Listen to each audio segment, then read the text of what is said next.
こんにちは、村雲です。今回の動画では、先週開催されていた東京大サロンに行ってきましたので、そこで出展されていた各メーカーの車両と、スープラオーナーのチャンネルということで、スープラカスタムカーを中心にレビューをお届けします。それではご覧ください。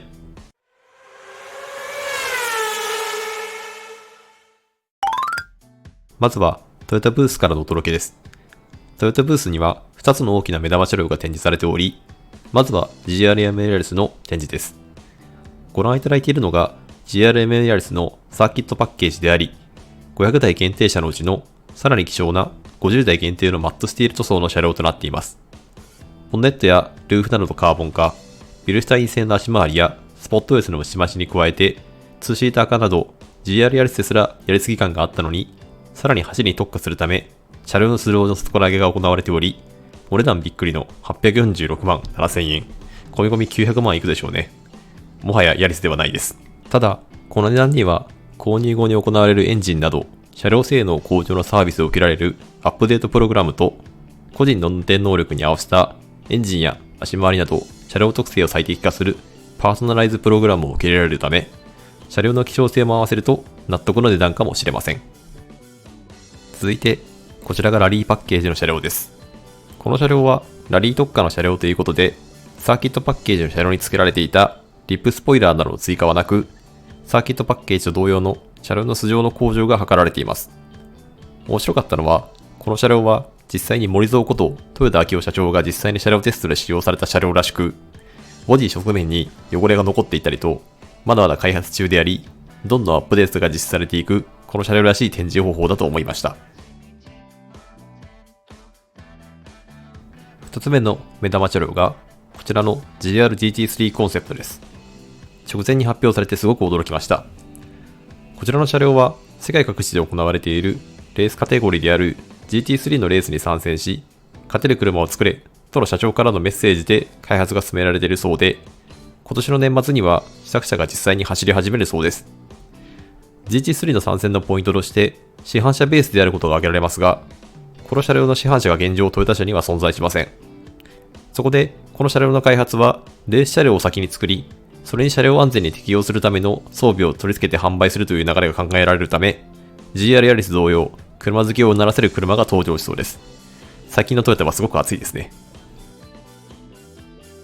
こちらは、86のカスタム車両で、GR86 の開発ドライバーである佐々木選手とのコラボで生まれたカスタムカーです。追加パーツとして、グローの各種エアロパーツが装着されています。ただ、リップスポイラーやオーバーフェンダー化されているにもかかわらず、もともとこんなデザインだったのではと錯覚するほどシンプルにまとめられているのが非常に印象的なカスタムでした。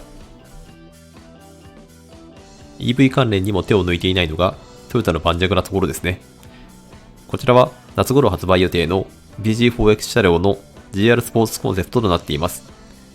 あくまでコンセプトですが、マットブラック塗装にノーマルでは無塗装であった樹脂パーツがグラスブロックで塗装されており、高級感が増しています。GR スポーツということで、足回りの強化などがメインであると考えられますが、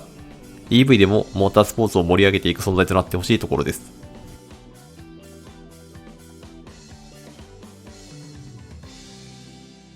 続いて、こちらモデリスタブースとなりますが、先日発表されたばかりのボクシーとノアのカスタム車が展示されており、まずはボクシーからとなります。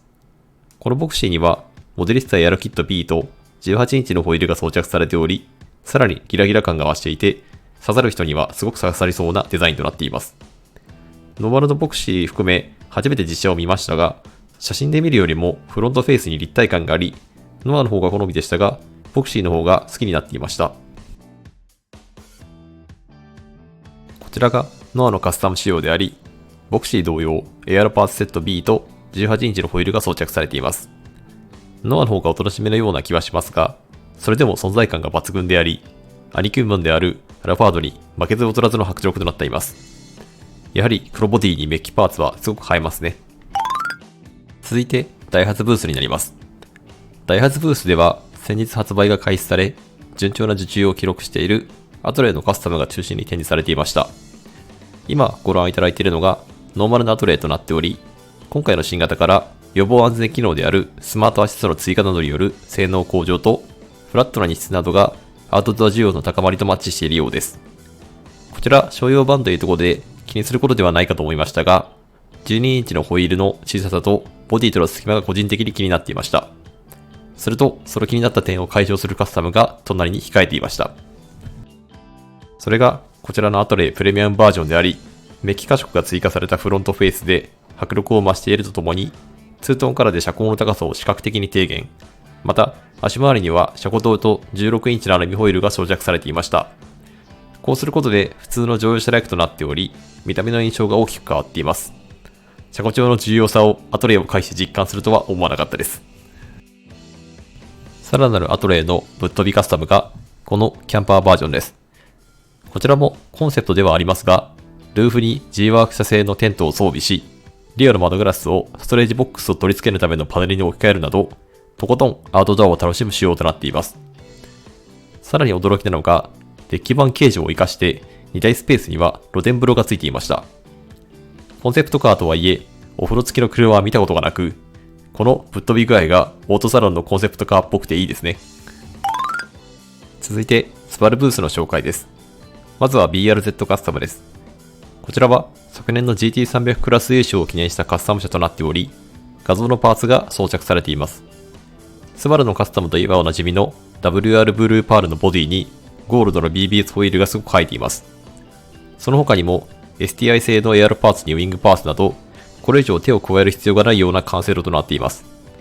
まだ発売されてそれほど日にちが経っていないような気がしますが、今回のオートサロン展示では 86BRZ のカスタムが車種として最も多い気がしました。この2台がカスタムカー産業に与えた影響は計り知れないですね。続いて、こちらも先日発表されたばかりの WRX-S4 の STI パフォーマンスコンセプトとなっています。こちらには STI パーツでおなじみのチェリーレッドで塗装されたエアロパーツがモリモリのコンセプトカーとなっています。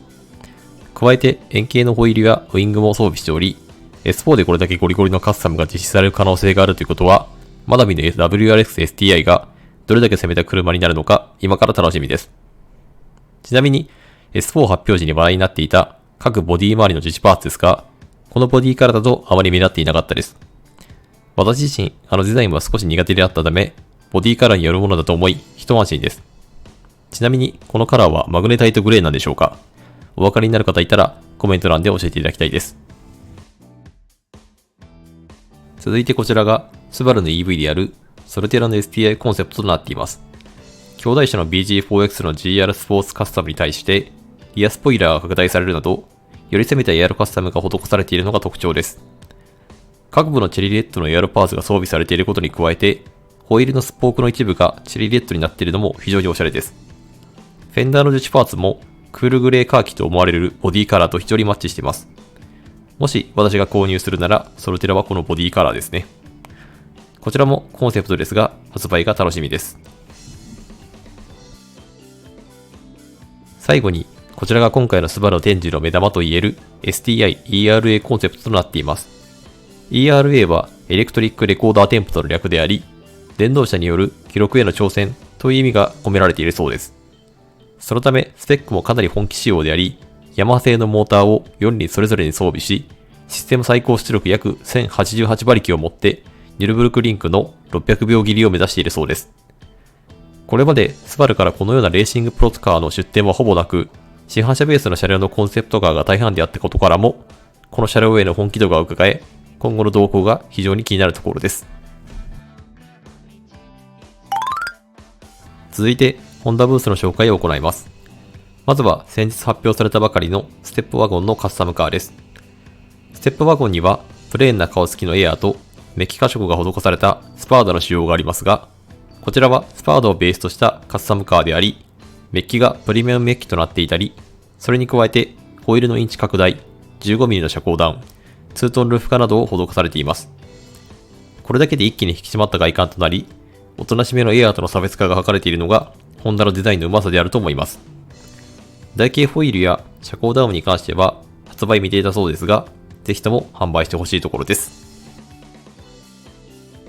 続いてこちらが、ベゼルのモデュール X コンセプトとなっています。こちらにはベゼルの EHEV の車両をベースに X 字を模した専用のフロントグリルや専用のフロントリアのバンパーパーツが装着されています。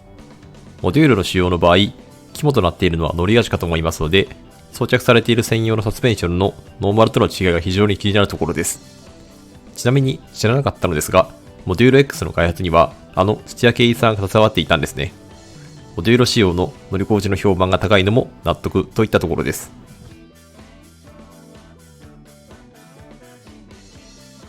ホンダブース最後がこちらのシビックタイプ R のコンセプトカーです。こちらに関しては残念ながらカモフラージュ側での展示であることに加えて、ボディサイズやパワートレインに関しては非公表であり、不明な点が多いです。ただ、カモフラージュからでもフェンダーの盛り上がりぐらいの度がよくわかります。3本出しマフラーであることも先代同様ですが、ホイールのサイズが20インチから19インチになっていたり、リアのウィングの形状が控えめになっていたりと、先代ほどのゴリゴリのスポーツカー仕様ではないのかもしれません。おそらくこのあたりはベースとなっているノーマル仕様のシビックの素性が良くなったためであると思われます。ここまで形になってはいるので、発表の日は近いと思われますので、そちらを楽しみに待ちましょう。続いて日産ブースです。こちらは説明するまでもなく、フェアリー Z 祭りとなっていました。コロナ対策として入場制限が各メーカーごとにかけられていたのですが、その待ち時間が一番長かったのが日産ブースであり、Z の人気の高さが伺えます。今ご覧いただいているのが、プロトスペックと呼ばれる240台限定車であり、イカズチイエローのボディカラーにゴールドのホイールとイエローのキャリパーが装着されているのが特徴であり、内装にもイエローのステッチがあしらわれているそうです。私的には Z のデザインとしてサイドから見た FR らしいプロポーションに加えてリアのデザインが特に好みですね。歴代の Z のデザインを踏襲しつつ、現代風にアレンジされたテールライトのデザインなどが他にはない個性を放っています。さらに Z にはスカイライン 400R に搭載されているエンジンと同じ405馬力を発生する V63 リッターターボエンジンが搭載され、それを6速 MT で操れるというところにこの車の最大の魅力があることと思います。GR スープラには MT の使用がありませんので、ここは羨ましいところですね。プロトスペックの値段が約700万円と簡単に手を出せない値段となってしまったことに物議を醸しているようですが、Z の伝統を途切れさせずに継続して新型を発表してくれたことに感謝しようと思います。そしてこちらがカスタマイズプロトと呼ばれているコンセプトとなっています。こちらの特徴は 432R を彷彿とさせるオレンジのボディカラーとブラックのラインのアクセントに加えて、ノーマルとは異なるグリル形状、オーバーフェンダーやエアロパースが取り付けられた本気仕様となっており、このままコンプリートカーとして売り出しても問題ないと思える完成度でした。ただ、これはあくまでもコンセプトであり、今後の Z 自体の販売動向から発売を判断するとのことですので、こちらも今後の動向には注目であり、なんであれ、日産の気合を相当感じられるモデルであることは間違いないです。続いて、三菱自動車のブースです。まずは軽 EV コンセプトの紹介です。こちらは2022年初頭に発表が予定されている軽自動車規格の電気自動車となっています。あくまでコンセプトということで、外観がこのまま発売されるかは不明ですが、三菱のブランドデザインであるダイナミックシールドが採用された車となっています。非常に EK クロスに酷似したデザインですが、三菱社長団によると、EV は特別なものではないことをメッセージとして伝えたかったそうです。確かにボディカラーはエコのイメージのブルーと電気のイメージのカッパーが採用されていますが、それ以外には底面のバッテリーによる膨らみは見られましたが、EV らしいデザインテイストは感じられず、逆にこれまでのガソリン車から乗り換えには適しているのかもしれません。補助金込みで実質200万円以下での発売を目指すとのことですので、発表されてからの市場の反応が非常に楽しみです。続いて、アウトランダー PHEV をベースにしたラリーアートコンセプトです。この車両が私的に今回のオートサロンの中で一番発売が実現してほしいコンセプトでした。こちらはアウトランダーをベースに22インチの台形ホイールや前後のオーバーフェンダー、ハニカムグリル、メッシュゲージの前後バンパーの採用など、もともとアウトランダーが持っていた力強さをさらに強調するカスタムとなっています。特にマット塗装を採用したことによるボディ側面の陰影は必見でした。コンセプトでよくマットカラーを採用されることはありますが、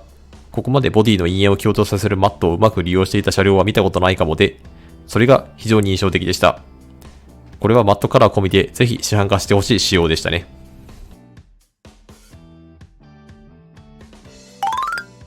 続いてロータスブースとなります。こちらも私が非常に注目していた新型エミーラが日本初展示されていました。こちらはロータスから発売される新型車であり、ロータスが発売する最後の内燃機関搭載車と言われている特別な車となっています。パワートレインには V6 3.5 リッタースーパーチャージャー仕様と、もしくは直用2リッターターボエンジン仕様があり、V6 仕様には MT の採用もあります。さらに、ロータスお得意の軽量化技術がふんだんに採用され、空力効果を一番に考えた機能美あふれるデザインが特徴です。ほとんどスーパーカーのような見た目をしており、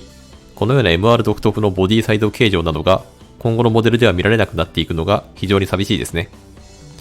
それを裏付けるように、200台限定のファーストエディションは、お値段1300万円オーバーにもかかわらず、すでに完売したようですので、街中で見る日が来ることを楽しみに待ちます。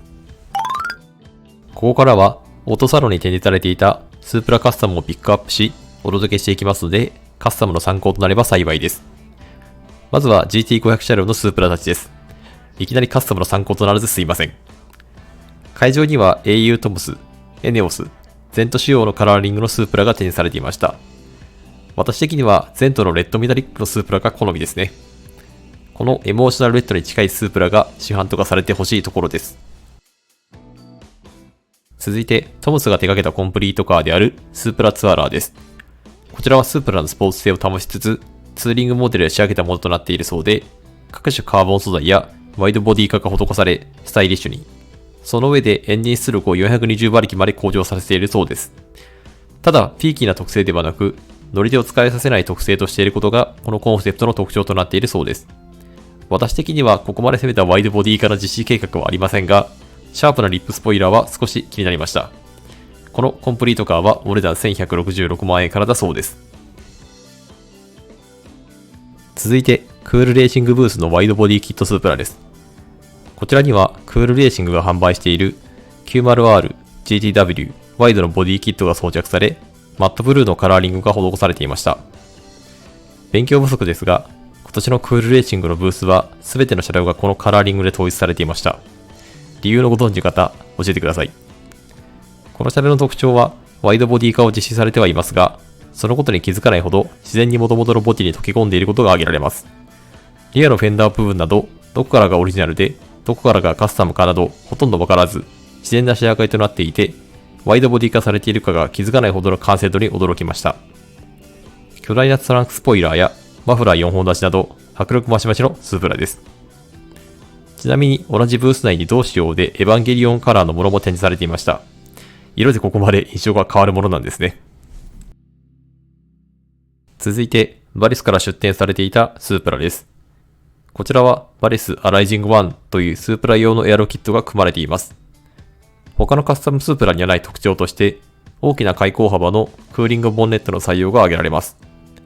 仮にこれだけを取り付けただけでも、普通の乗用車ではない雰囲気を漂わせることができますね。他にもリップスポイラーやサイドスカートなど、ウィングを除いて比較的おとなしめなカスタムであったので、私的には非常に参考となりました。ちなみにこの車両はウィングの影響か公道走行不可だそうです。続いてイングスより出展されていた L スペックスープラです。こちらはイングスが発売しているスープラ用のエアロキットをフル装備した車両となっています。特徴的なフロントバンパーなど目を引きますが、特に私が印象的だったのはサイドのデザインです。フロントタイヤ後ろのエアダクトの採用に加えて、サイドスカート周りを絞り込むようなデザインへと変更されており、リアフェンダーの盛り上がりへとより自然につながるデザインとなっていました。それでいて、そこまで派手ということもなく、私的には非常に注目のパーツとなりました。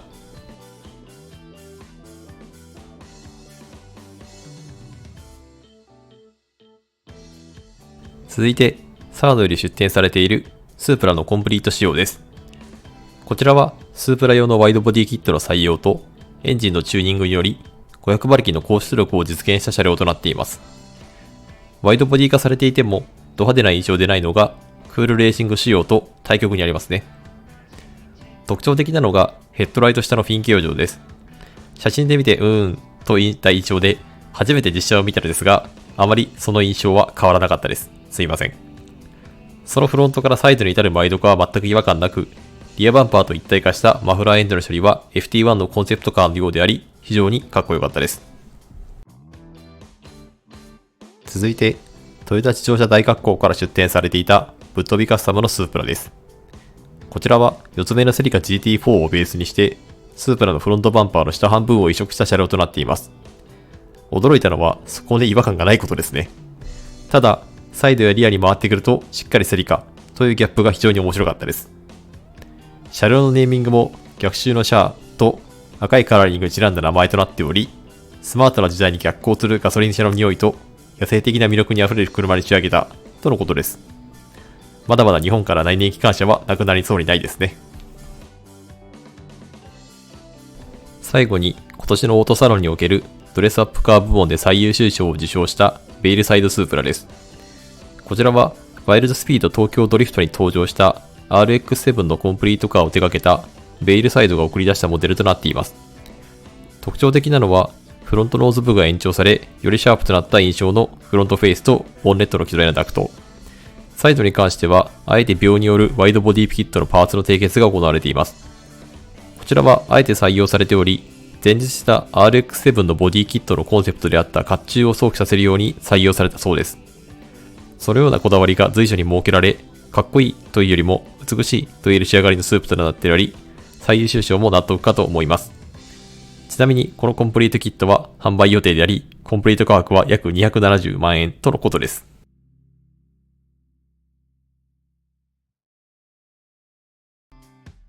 いかがだったでしょうか。今回は2年ぶりに開催されたオートサロンの様子をお届けしました。コロナ禍にあり、最近暗いニュースが目につきがちですが、このオートサロンの中では久しぶりに開催された反動もあってか、メーカーからもユーザー側からも非常に大きな熱意を感じられ、いろいろとスープラへのカスタム欲と、これからの自動車業界が盛り上がっていくであろう活力を感じました。そのあたりが視聴者の皆様への届いていると幸いです。今回の動画の内容としては以上となります。